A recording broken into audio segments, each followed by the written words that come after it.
jeune marié qui était très très pauvre et qui vivait dans la précarité la plus totale. Un jour, le mari fait sa proposition suivante à l'épouse. Chérie, je vais partir voyager très loin jusqu'à ce que je trouve un emploi correct. Et je reviendrai quand je pourrai t'offrir une vie digne et confortable. Je ne sais pas combien de temps je serai loin de toi.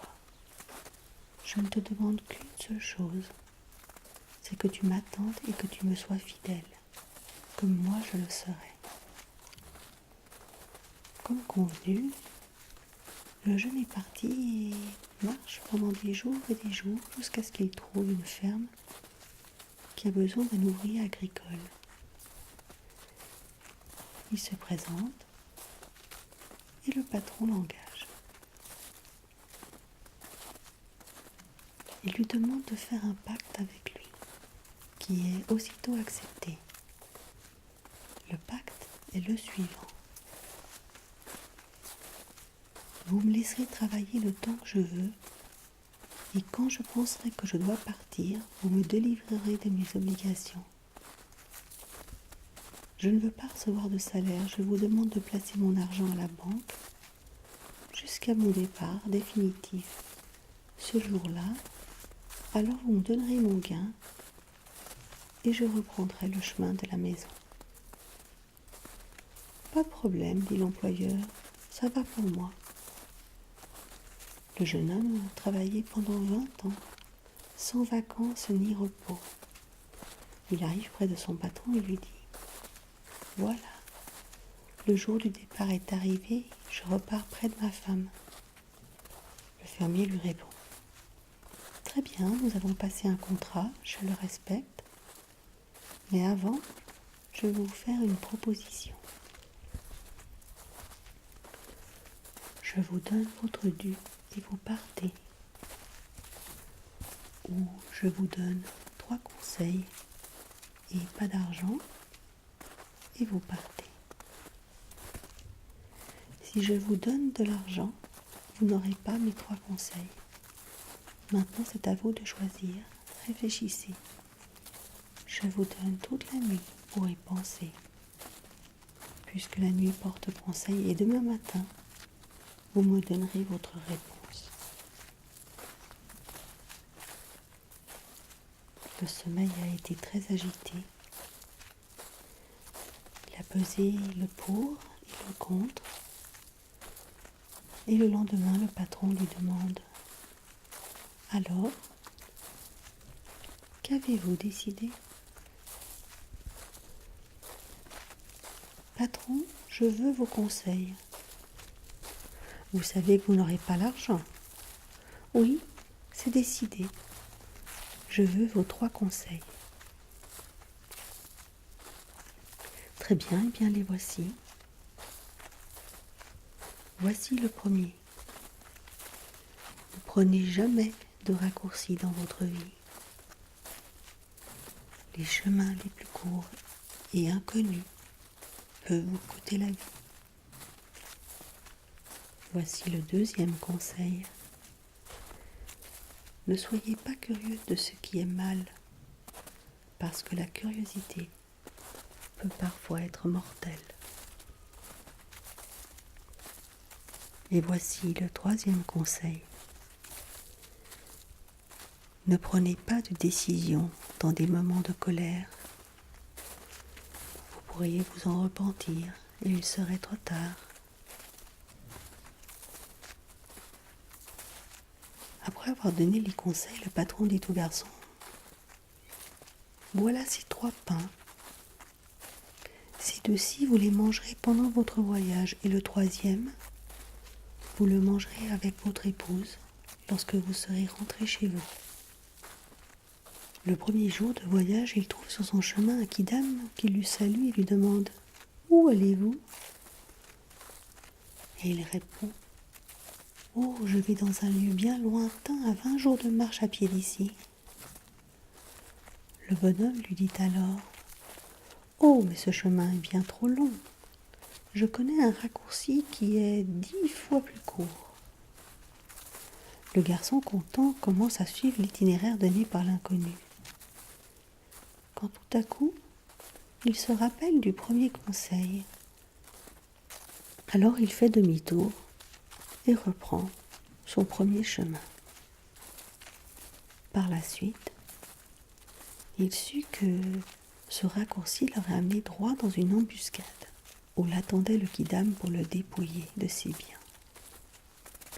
Après quelques jours de voyage et une extrême fatigue, il trouve une auberge au bord de la route où il peut loger. Il dort du sommeil du juste quand il est réveillé par des cris horribles. Il se lève d'un bond, se dirige vers la porte pour aller voir ce qui se passe. Mais au moment d'ouvrir la porte, il se souvient du deuxième conseil et retourne dans son lit pour s'endormir. Le matin, en s'éveillant, l'aubergiste lui a demandé « Vous n'avez pas entendu du bruit la nuit dernière ?» Et il lui répond par l'affirmative. « Et vous n'étiez pas curieux de savoir ce qui se passait ?» Le garçon lui répond que non. L'aubergiste continue. « Vous êtes le premier à sortir vivant d'ici, car mon fils a des crises de folie. Il crie pendant la nuit et quand un client de l'auberge va voir ce qui se passe, il le tue et l'enterre dans le jardin. » Le garçon continue son périple, anxieux d'arriver chez lui. Depuis plusieurs jours et une nuit de marche, il voit entre les arbres sa petite chaumière avec de la fumée qui sort de la cheminée. Il accélère et reconnaît la silhouette de son épouse. Il fait noir, mais il y a tout de même un rayon de lune qui lui permet d'apercevoir qu'assis contre les jambes de son épouse, il y a un homme et il voit avec tristesse sa femme en train de caresser ses cheveux. À voir cette scène, son cœur est rempli de rage et d'une grande amertume. Il décide d'aller les tuer tous les deux, sans pitié. Il prend une profonde respiration et, à ce moment-là, il se rappelle du troisième conseil.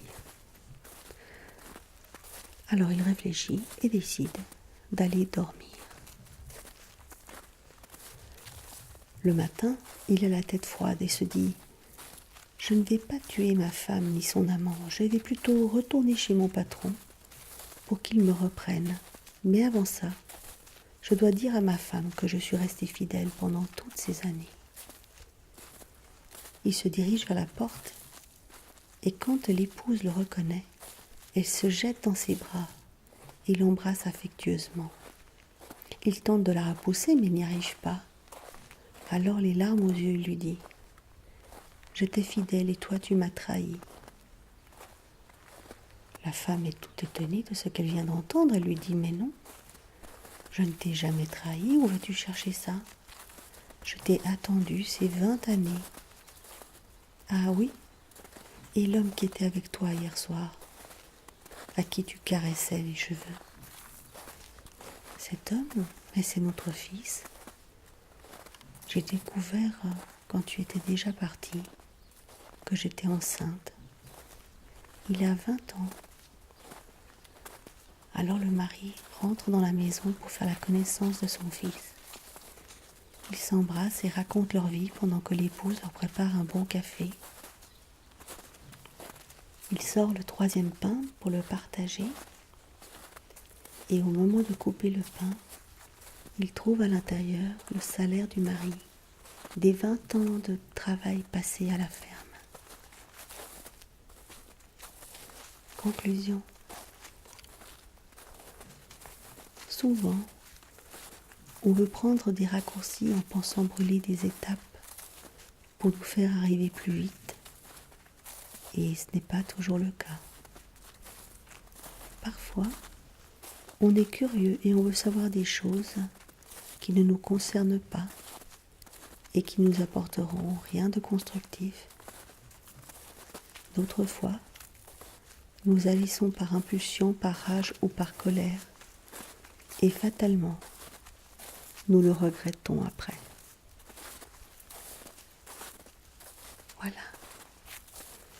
Dites-moi dans les commentaires ce que vous en pensez. Si ça vous a plu,